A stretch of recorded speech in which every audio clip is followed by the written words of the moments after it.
Today we are talking about creative credit and copyright. So, as we have been talking about, the internet is a huge information superhighway. It is super easy to share information of any kind between devices. Now, one of the types of information that can be shared is copyrighted material, things that belong to people that you will likely have to pay for if you want access to. Things like movies, books, art, music, all these different things belong to someone, and you usually need to pay to have access to them. However, in this digital age, the act of digital piracy has grown rampant. People are able to download or upload these kinds of copyrighted material, whether or not they own them.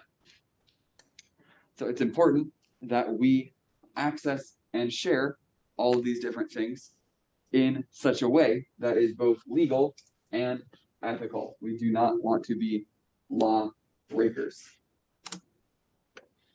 So, what is copyright? It is a form of protection for intellectual property.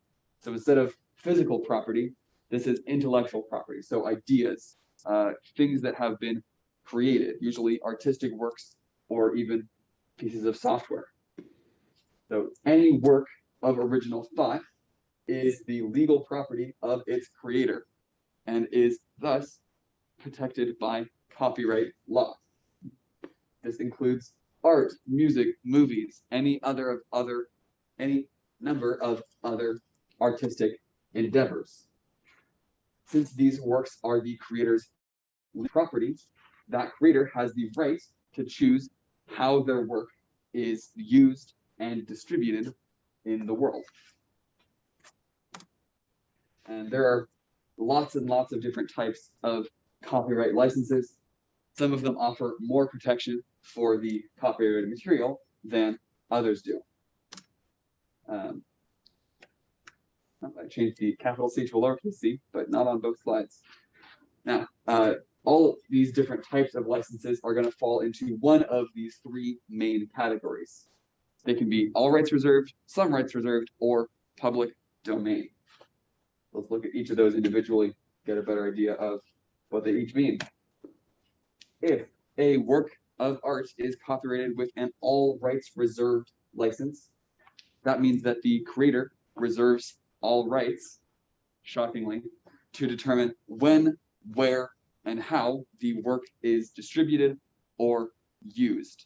It is not allowed to be distributed, reused, or modified without the very explicit permission of the creator. They have to give very explicit permission for you to be able to access these things. And this is the strictest type of copyright licenses. Lots of movies from big film studios, lots of things like that are under all rights reserved, where the creator has every right to the things that they have created.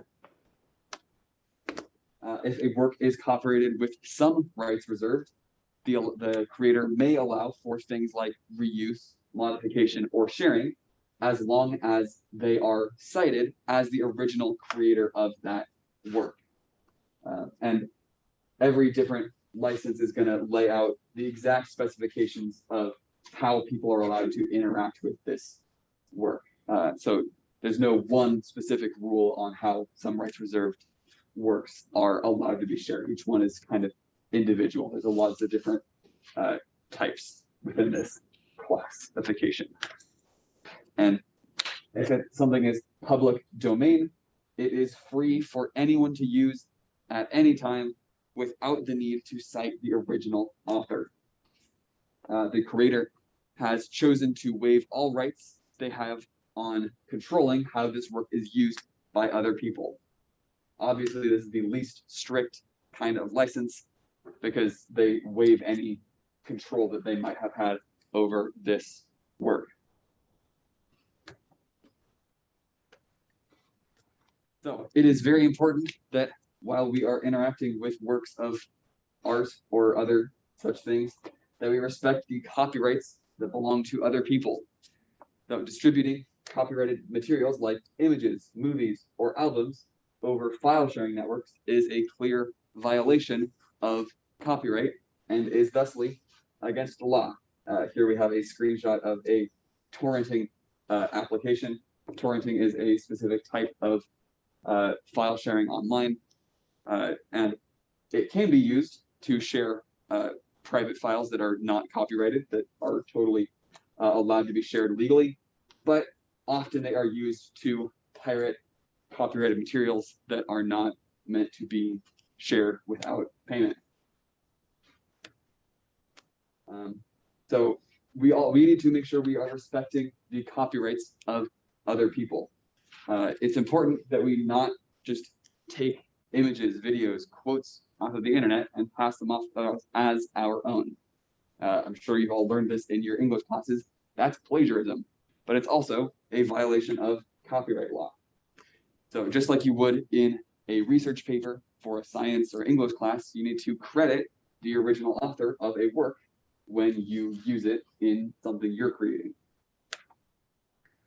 Just like in English class, you need to cite your sources. You need to provide the name of the author if it's available. You need to provide when the work of art was created, if that's available. The name of the work, when it was made, the name of the website from which you found this thing, and then provide a direct link to where you found it. Fortunately, there are lots of different websites and browser extensions built with the goal of making it easy to cite content in whatever format you might need. And tools like these can be very useful for school assignments if you ever need to build a bibliography for an assignment you're making. So, in conclusion, when you are working with things that you find online, look for a copyright license, follow the rules outlined by those licenses, and always cite your sources. It is best to be respectful of copyright owners because who knows, you might have your own intellectual property that you will want to protect at some point in the future. And there you have it. Copyright